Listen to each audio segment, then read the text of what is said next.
Hey guys, what's up? I am the Stormchild, this is Phil, and we continue our journey through all the Nightwish albums, and yeah, Still wearing the same shirts because we didn't shower in the last week. No, we didn't. It's absolutely overrated. Yeah. The evolution continues with a huge step for Nightwish at this time. Of course, the Oceanborn album. I think everybody should know it. If not, it's really a shame. Because that was really a big step that they have taken at this time. After the Angel for First album, it was really the first Nightwish album as we knew them today. No. In a way. Already we disagree. Yeah. It's so unconventional. It's a huge departure from the Nightwish catalog. It doesn't fit in with the Angel for First or the later albums. I mean it more that on this they were definitely heavier. I think it's the heaviest Bigger, album. Brighter, more epic.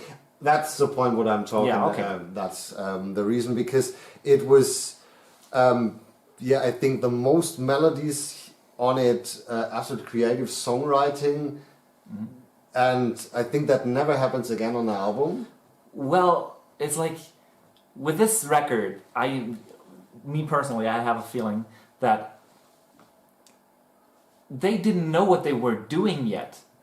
They decided that, we're gonna go metal now. Yes. But they didn't know what to do with it. It's like that makes it great. Yeah, it's just a huge mishmash of all kinds of things. And that's what makes this album great. You can really say mishmash in English? Yeah. That's funny. I didn't know that. So, yeah. Correct me if I'm wrong out there. Yeah. But, no, it's just... They didn't know what they were doing yet. Which results in a lot of weird mixtures of great guitar riffs, great keyboard melodies, great singing hooks, and they say less is more. Yeah. With this album, more is more. More is more. that was their theme to go by with this record. It's just more is more. I think Thomas used every single melody that he had at the time. He had at this time. And there was no melody was left out. Probably and not. I think after this album, he was really tired for ideas. He was really tired. I think that's the reason that he was the whole time. But that's another story. Different story. But it was everything in it. It's so crazy, this album. And the most technical one also. Difficult in a lot of ways. In a lot of ways, because it's not so easily listening.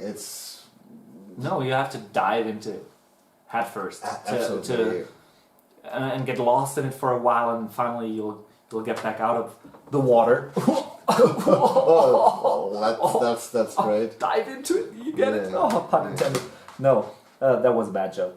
We're gonna leave that out next time we talk about the Oceanborn album. But. Right off the bat, it starts out with one of the best openers in Nightwish history, Stargazers. Yeah, absolutely. It's just a great opener. I think they only have two openers that are better. Dark Chest of Wonders is for Dark Chest of Wonders is number one. Number ever. Best opening track ever. Yeah. And because, I have personal reasons... She's My Sin. Definitely. But we will talk about that in the Nightwish video, the Wishmaster video. The Wishmaster video, because that's going to be a long story, a lot on our minds. But Stargazers, definitely, you're into the game from the very first second, and you know exactly what's coming. So it represents really. Well, now you know what's coming. Back in the day, you didn't. Yeah, but after the first track or the first second, it was just like, okay, they changed, and they got bigger, heavier, crazier in a way. It's just like so curious songwriting also. What I think, at least, is something that. Oh, you're gonna feel so flattered now that you and Thomas Holopainen have in common. With this song, I clearly can hear that he had an imaginary audience in mind. Yeah, that's true. That's true. to react to this track. Yes. Yeah. Because this album, bits and pieces of this album, have this clear intention of an audience going nuts to it. Yeah, I agree. It was just like now he's putting everything into it with this full force. vision, and I think you can really hear the vision on it. It's Hear the vision. yeah, Oh. yeah. Think about that. Yeah, because for also at this time, this was there were no band who have done an album like this or in the music style like at this, because also there were also Within Temptation started also at the same time in 1996, and it was also What, it's been around longer than Nightwish? yes. So no, Nightwish started also in 1996, so really at the same time, and there was especially in the beginning of the 2000s when both bands were so big that there were also who's better, Nightwish. Yeah, there was a big competitive thing going on, but when which I never got because they're so different.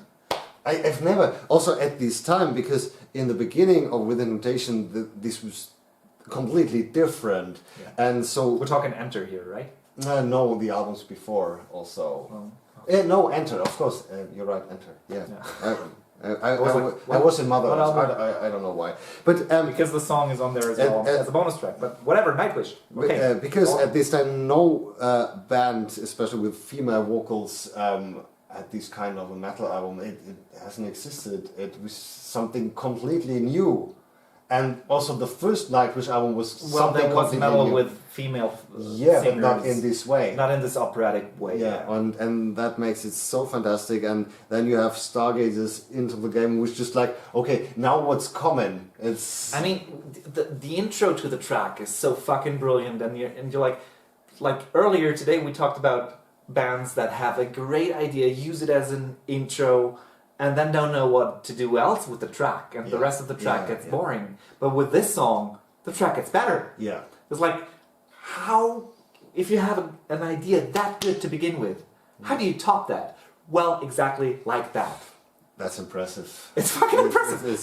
That describes the album perfectly. It's impressive. Yeah, and it's not my favorite Nightwish record, but it's probably the most impressive Nightwish record to date. From the songwriting. Yeah, to definitely. date. Yeah, I agree. Totally.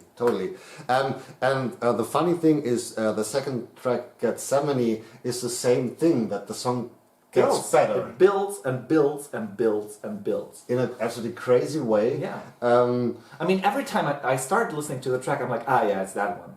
But when I listen through the song, it's like by the end of it, I'm like, yeah, fuck yeah, I love this song. Every time. It's like, in comparison, a weak start, especially since you heard Stargazers before listening to Gethsemane. And then you're like, in comparison, it's quite weak. But fuck no, it's not. No. It's just this massive build-up thing. Yeah. And not necessarily build-up, that's probably the wrong term, but it's just... It's also... it grows on you. Yeah, and it's also from the songwriting, especially on the album, it's like really a roller coaster. Yeah. And you don't know what's coming. It's really like you're getting and say, okay, now the hill is coming, and then it goes right on the right side. You're, what the fuck? Yeah, it's taking turns constantly. And then there were really calmer parts, and so many different things, so crazy. And speaking of crazy, I'll jump right into the next track. It's probably my favorite one on the entire record. It's The Devil in the Deep Dark Ocean. I mean... extraordinarily good. That was the first time we saw the darker side of Nightwish, like almost evil-ish. Yeah, also with the growls of Tapio Visca. Well, is it growls technically? Doesn't sound like growls. It's more like a deep speaking word. Yeah, but that was also a thing that shocked me when I listened to it first. Yeah, that's what got me into the track. Yeah, that was pretty. That was the great opening riff. We started with the Wishmaster album. After this Oceanborn, it was like, what the hell? And then he started to sing, growl, speak, whatever. I was, what's going on here? Yeah, and that is especially like the prime example for why I said they didn't know what to do with it. Like, going metal, but they didn't know what to do with it, so they just did all of it. They just did all of it. They had the great guitar riff in the intro. They had a male singer who growled, talked, whatever, but to get this eerie feeling.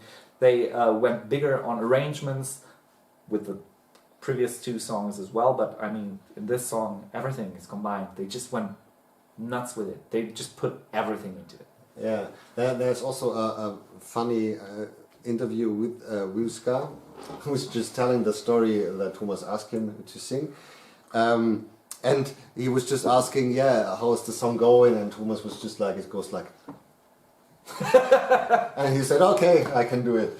And it's exactly like this. It's and cool, great keyboard sounds again, melody really creepy, and it's so fantastic. Also like the it on the Decades tour, because I haven't expected that they will play it live, and it was a big surprise. Plus, he showed me the DVD once, and there were some new arrangements to the song.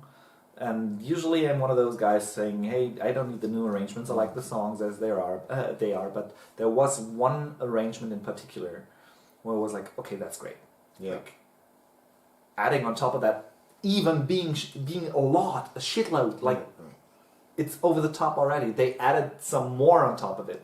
And not only... More is more. And more is more. It's like, what I really liked about those arrangements, because in other old tracks they added arrangements that I didn't like. Yeah. That was just to bloat it up, to make it sound bigger without adding anything, basically. Yeah, and it doesn't fit to the song. Yeah, but with this track they just nailed it. Yeah, it's fantastic. Also, the shrieks. Yeah, the shrieks later in the song. It's like, never did it again. Nobody else has done it. So it's like, it's crazy. And also on the Decades DVD, when Flo sings this melody, this is great, great idea. Yeah. And that is a bit missing on this. Because I've seen that DVD once, yeah, so I'm not missing it. But I just loved that part, because I saw that live, and I was on the corner, I was like, what the hell? Opening moment. Why didn't they do that before? Yes, it was just like, and I had really goosebumps. It was just like, oh my god, this is so perfect, and what a great idea to add this to the song. Yeah. Because Flo's voice fits perfect to that singing, and because she can sing this crazy style stuff, and it's not like that I prefer one of these two versions, because I like both. I was just so happy that they both have played it. Both have their time. Yeah, and I was just happy that they've played it again, and also that I was not disappointed. It was. How could you have been disappointed? Yeah, because it's the problem with old song that you have that in mind with these arrangements. Yeah. But this one, because they played it really in the end of the set, because it's a huge thing. And I think they knew it, that this is going to be kick-ass as hell. So, great track. Great track. So, next one on our list, Sacrament of Wilderness. A difficult one. A song I keep on forgetting. Yeah. Like, every time. That's why I had to look at the tracks as well. Because, like, what's the next song again? Sacrament of Wilderness. What's that song again? Then you play. I play the track and I'm like, yeah, it's that track. And again, I'm like. Same with Gethsemane, like, at first I'm like, yeah, okay, it's that track.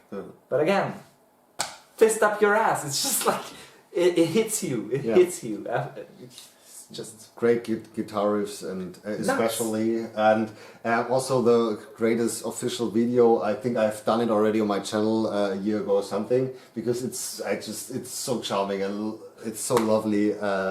It's really the part of history, and you can't believe that they have become a... I wonder if they still like the music video. I think it's really a shame for them, and also a knife in the back. But I think they can laugh about it. But I think they know how it is. Yeah, they just know that it's a part of their history, and if it wasn't for this video and the whole thing around it, they wouldn't be as big today. Yeah. So I think they can appreciate it, even though they're looking at it in some sort of slight embarrassment, probably. Yeah. But that's normal. I think everybody who's watching videos when he was younger, especially in the youth, is difficult. Because when you're so young and then so successful and everybody putting the camera on you. Well, I don't know about the successful thing. I haven't been successful yet. No, not really. Me too. Hashtag me too. Dude, you're being so politically correct, man. Yeah, but great track for me, not the favorite. No, not on this Definitely record. not. But it's a solid rockin' track. And it was the single for the album, and it's a strange single. But I ask you, which song would you do to be the single? I think that was the problem for them too, because they were so complex and not radio friendly, and it. Well, if I had to a pick single after like Carpenter, you have to remember this. Oh yeah, true. Yeah, well, in context it's even harder. But as a standalone single, I would have chosen Stargazers probably. Yeah, maybe that would make more sense. Yeah, but again, in context, after the Carpenter, it's would have been impossible. And Marco talked about that he hate to play this live. I think it's because everybody. What, Sacrament of Wilderness? Yes, because it's sometimes I think really difficult. I don't know. I have no idea. But he is like when this is on the set list, he's really not liking it. I have heard it, but I never played it, so it doesn't matter. Then the next track, Passion and the Opera. Passion and the Opera. Yeah. Oh yeah, true. Yeah. And not off and the Opera. Yeah. Fucking hell, one of the best openings to a Nightwish song, because again they didn't know what they would sound like in the future. Yeah. So they just had this shredding guitar riff, and it's just every time. I love the song as a whole. I like the entire song, but every time after this guitar intro stops, it feels like a letdown to have the rest of the song, even though it's fucking great. Yeah. So, but this bit of the album in particular is just standing out so much, because that is probably the closest Nightwish ever got to traditional heavy metal, if you will. I think so. From the riff, Yeah. definitely. Yeah, and especially since it's standalone. Yes. There is nothing there to back it up, like with keyboard arrangements, vocals, whatever. It's just this shredding riff, and it's just so outstanding. To this day, I love it. And I think an interesting thing about this song is also that Thomas recognized that he has an opera singer as a singer and used it the very first time and just had the spotlight on it with his classical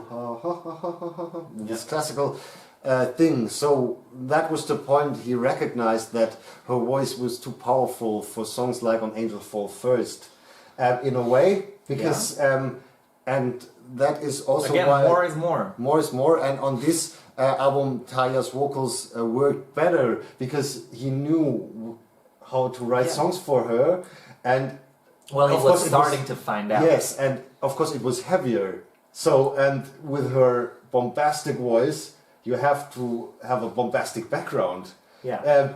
It's a perfect example that you can really hear that he recognized that and use it in the perfect way. Faster, harder. Scooter!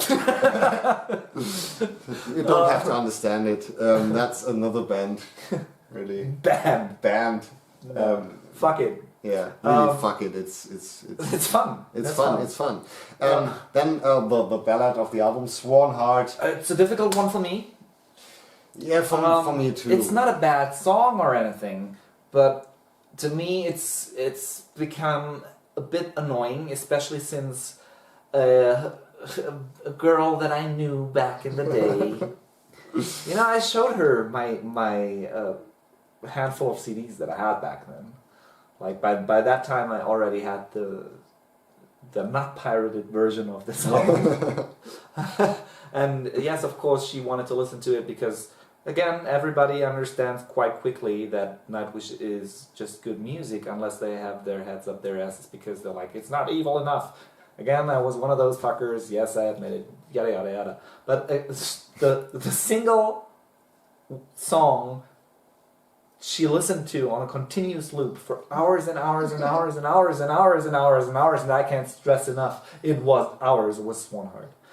So I think it's understandable for most people that me and that song don't have the best relationship left after hours and hours and hours of a continuous loop. So to me the song has been annoying, even though I can admit that it's a good, well-written song. Yeah, there's one It's version, the least interesting on the album. That's true, but I like the live performance on the From Wishes to Eternity DVD, because You just like the From Wishes to Eternity DVD, period. yeah, Admit it. but it's just like on the, when you see the performance, it makes the song more interesting.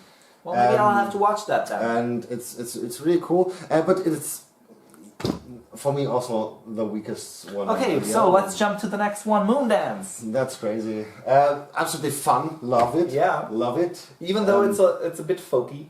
Folky. We talked about that Thomas also had a lot of folky stuff also in Angel Fall First, especially flutes. With a keyboard flute sound. Yeah. That works perfectly fine. I gotta admit, I love the... usually I prefer real instruments over a synthetic version. Yeah. However, this particular flute sound, I really love that. You know what I'm up to, right? No. Could you replace a certain flutist on stage with a proper, cool-sounding flute sound on a keyboard? Just throwing that question out there. We'll leave it at that. Yeah, I think it's better, and we have discussed this a bit in another video. But the song is pure fun, especially this cool piano intro. Then the song slows down for a long time.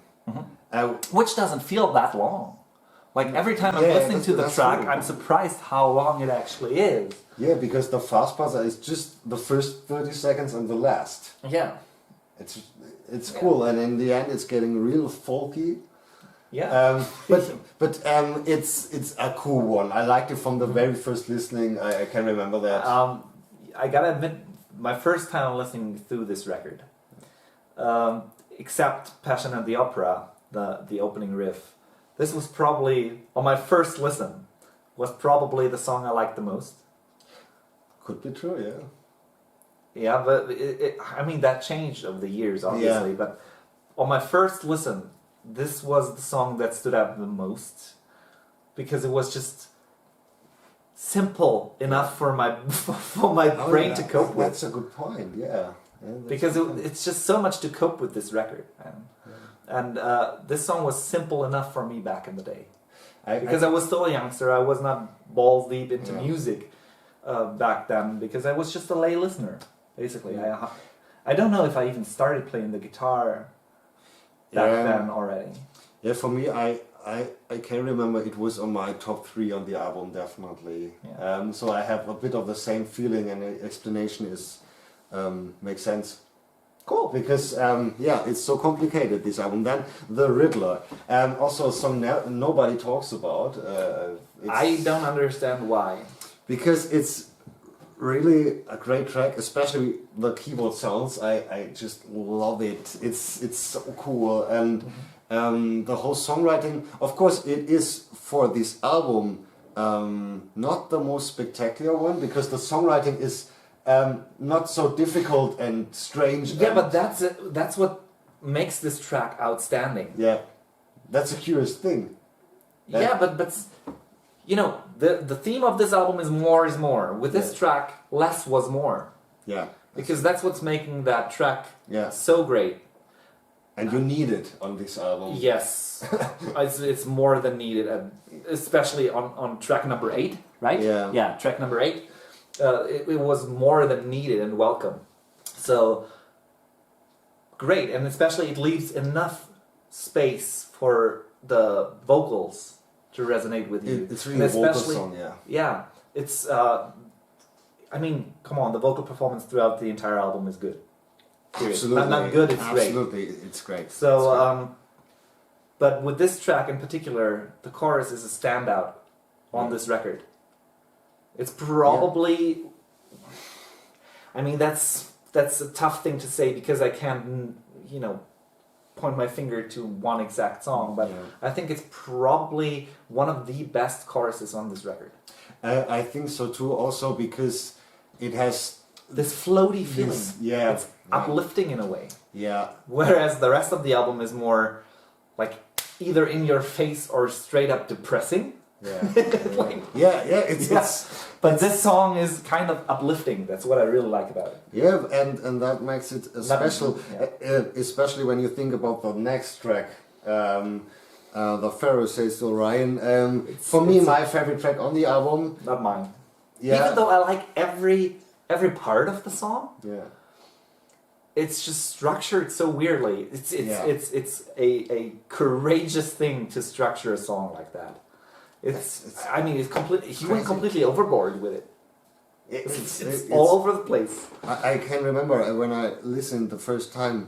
I was really. I would not say blown away. I was just overwhelmed. And don't know what to say. Overwhelming is the right word for that. Yeah.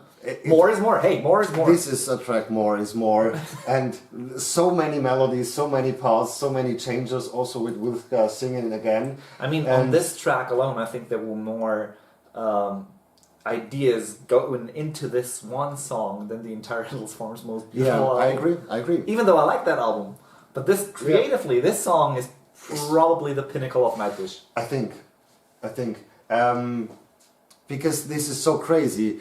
Because it is, I don't know if the time is standing there, it's 6.5 minutes. Really? I thought 8 something. Yeah, and that's the crazy thing, 6.5 minutes are not so long.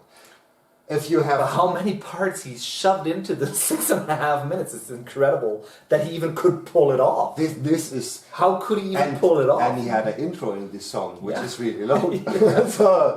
And also the intro is really cool and dark and creepy and... Yeah, which is so funny because the song, again, little time, a lot of things, it has to be very upbeat. It has to be. Yeah. Otherwise it would not be possible, like physically possible. No.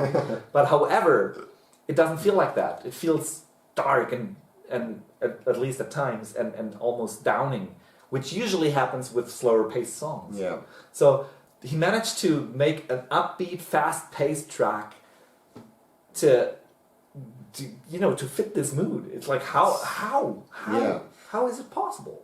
Yeah, it's so. And crazy. again, the vocals of Wilska coming in there as well is just was the perfect solution at the time, at least before Marco joined the band. But I prefer the Wilska version also with Devil. Thank you. And the Devil in the Ocean. Thank you. Because Marco is a good singer, but he's a great singer. It is not about in these ones to sing this way. You need this dark voice as. Yeah, it just sounds mean in a way. Yeah, it sounds mean, and Marco has, he has a great singing voice. We don't have to talk about that. That's obvious. Well, kind of. We have to because I really like his voice, but when I'm listening to a Pharaoh record, like after some time, I get tired of it, if you will. Yeah. Because he's. I don't know what it is about it. I don't know. I really like his voice, but I can only listen to it for so long. So, I don't know. Maybe there's something wrong with me or my ears. I don't know. But with this vocal performance of Wilska on this record, it never gets old. No, it's never gets old. And that was also on my wish list for the Decades tour, and sadly they haven't played. But I haven't expected that. That was dreaming, and I know it. But would have been a lot to learn for all the band members. I think it's so to us included. I think too. You saw him also on the Decades tour with many songs really stressed out for playing, struggling, because that shows that he. Don't compose this way anymore. Also in the complexity, is this a word? Complexity, yeah. Of melodies, and because he just wrote at this time and he was not knowing what he's doing. It was just almost crazy feels stuff. like his fingers were getting ahead of him. It's like his fingers were playing like a madman. He was like, what's happening? It feels like that. Like At least a little And bit. for me, also the perfect example which has changed from the songwriting Yeah. till now. I mean, again, this is the pinnacle of songwriting creativity, like going full on berserk and nuts about just, okay, I have another idea, but I only wanted to have 10 tracks on the record, so I have to cram all of that into the last song. Yeah. It's like, it somewhat feels like that. Yeah, and so this is overall impressive. Impressive and is perfectly fitting. yeah. So for me, I think also because of that, for me the best track on the album, because there's everything in it, but a thing of taste as always. Yeah, of I course. still stick with The Devil in the Deep Dark Ocean. Yeah, then we have Walking in the Air, a bit difficult for both of us, It's a good song, but not more. but how many years have we been listening to this record? Nearly 20. Yeah. Pretty much exact 20 years. Yeah, yeah. So, yeah. It's nothing so special. It grew old a bit. It grew old. Yeah, but it was from the Back start. in the day, I loved it. Also, for me, it was never one of the favorites. No, not one of the favorites. But again, not the biggest fan of ballads in metal. Yeah. In general. So with that, they did a pretty good job, especially since I was in love with Tarja's voice back in the day. Yeah. For reasons we'll get to in the next video. But I just was madly in love with her voice. Yeah. And back in the day, I didn't know what she would look like. I didn't have any pictures of her, especially since when I first got the records, they were pirated copies. And so I never knew what the band or the singer looked like. And so just being in love with a voice is a strange thing. Yeah. But with a track like Walking in the Air, you can just dwell in it. It's just... Yeah. You know what I mean? Yeah. It's... yeah, I can get it a bit. Yeah. But, Yeah, but it's not the best song on the record by far. but I think I've never listened to it by propose or something. That I just come home and just have to say, oh, I have to listen to Walking in the Air. I think that never happened. No. That No, happened true with that. that happened with a lot of other Nightwish songs. That especially at this time, it was just like I wanted to listen to this song now. Yeah. And that never happened with Walking in the Air. No. But that Not can't every happen to single every song. That's normal, I think. That would be weird. Yeah. That So would be weird. the last track was not on the original version of Oceanborn. It was released after it. Sleeping Sun, of course. A really nice ballad. I think one of my favorite ballads from Nightwish. I have to think a bit about it. But I think one of the favorite ballads, and it's a bit over. Well, I'd never ranked them. No, but it's definitely one of the better ones. It's a solid song, and I really like it. Especially, I don't know if I mean, you know the song in and out, and I know that, but I highly doubt that a lot of people noticed the very soft keyboards in the background in the pre-chorus, which is my favorite bit of the entire song. I just like this song still to this day, even though from what you've told me that Tuomas Holopainen doesn't like this song at all because he just wrote it because he had to. Yeah. Well, sorry to break it to you guys, but the great man behind the keyboards himself was mistaken. This song is good. Yeah. I still think it is. Yeah, absolutely. well-written. It's definitely well written. The only bad thing about this track, the really bad thing that I can point my finger to, is that it was added on the as the last track on the record, last second. So we have two ballads following each other, and that as the closer of the album. For such kind of album. Exactly. Yeah. So it's just an overdose of ballad. Yeah. For a record this upbeat. Yeah. That's the only bad thing I can say about this song to this day. I still like it. I still like it too. It's absolutely beautiful. Especially the music video. The music video, original, because there are two, because they recorded this in 2005. Also because Tarja didn't like her vocals performance on the original version. Oh, I remember the re-recorded version, but sorry to break it to you, the vocals were shit. The original version was way better. Yeah, way better. Way better, and I don't think that anybody has a different opinion, I would be surprised. The only thing on the new version is that Marco was playing the bass, and I love. And you love his bass sound. I know that. That's the only thing, but it was absolutely unnecessary to do that again, because the original version is perfect. Especially since the main songwriter hates the song. It's like, yeah, let's do that track over again. It's like, what the fuck is wrong with you? And the thing is that the computer crashed and all of his tracks were gone, so he had to play every single thing again. So he was... Sounds like a chore. Yeah, because he just wanted to have Taya sing it again. Was it so wrong? Oh man, that is bitter. That is just bitter. Yeah, so I think he hated it. For many reasons, he hated the song. Yeah. Because in the first place, he just he was forced to write it. Forced to write it, and I think, especially at this time, he hated it. Yeah.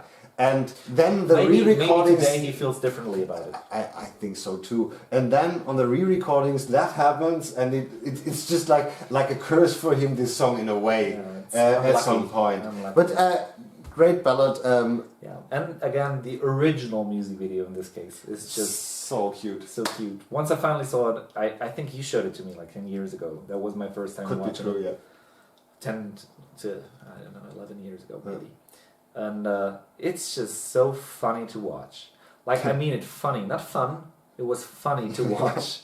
Like, especially, I mean, the way Tarja looked back in the day, fine. Forget about that. You know, it wasn't so bad. It wasn't that bad, no. But I mean, different times, yada yada yada yada yada. That's not what's making this video funny.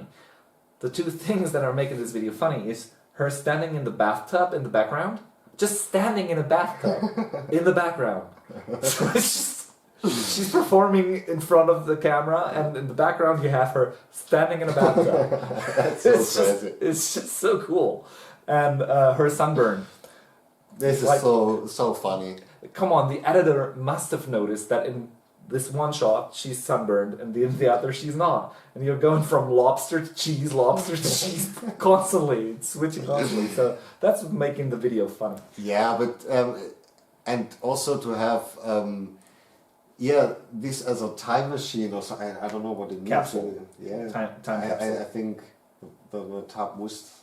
Oh wait, what? That was the song. I think that's the idea. That's it. I don't know.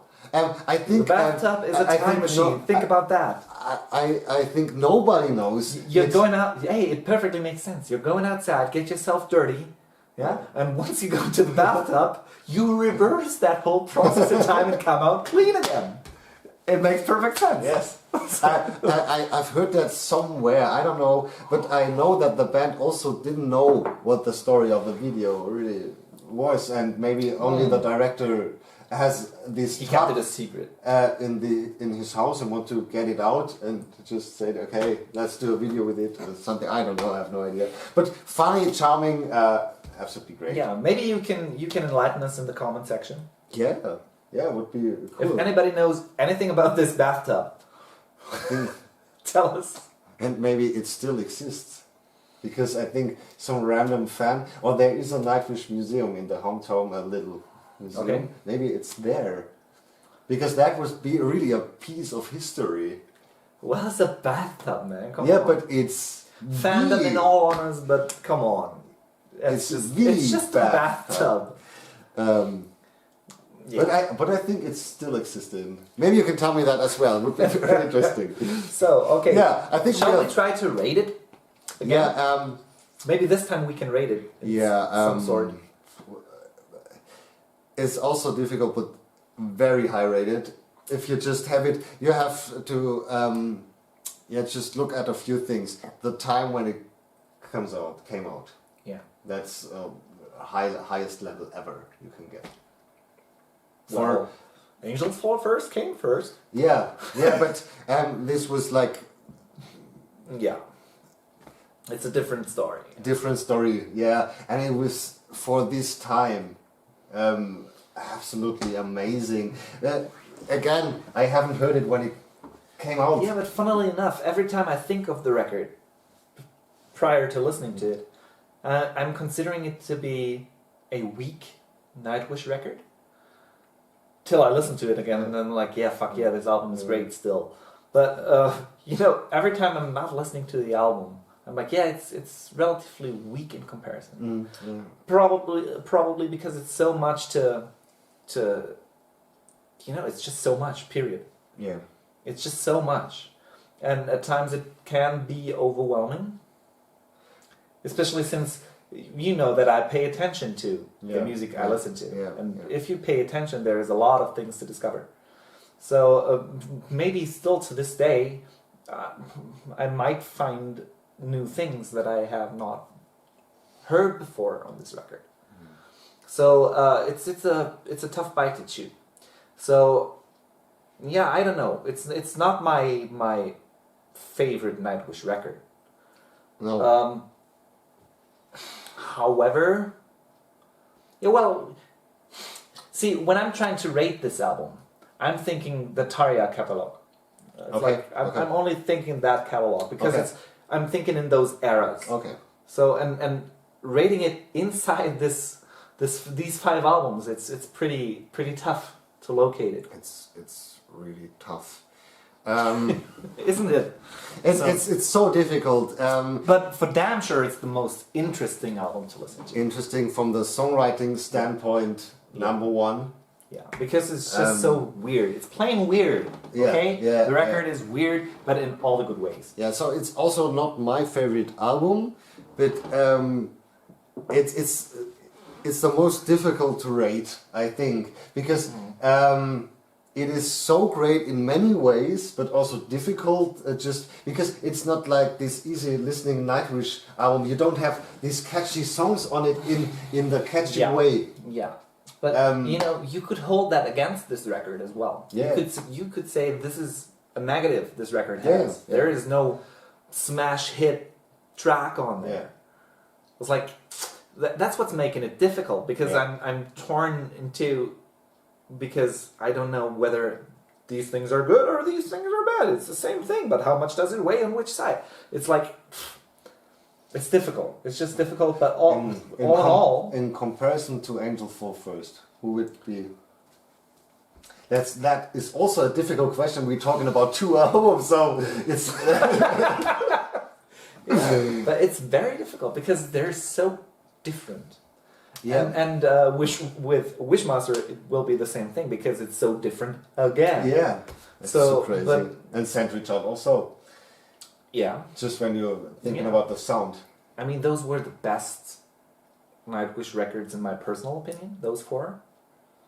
I mean, I'm pretty much alone with that opinion because most people really got into Nightwish with the Once album. Yeah.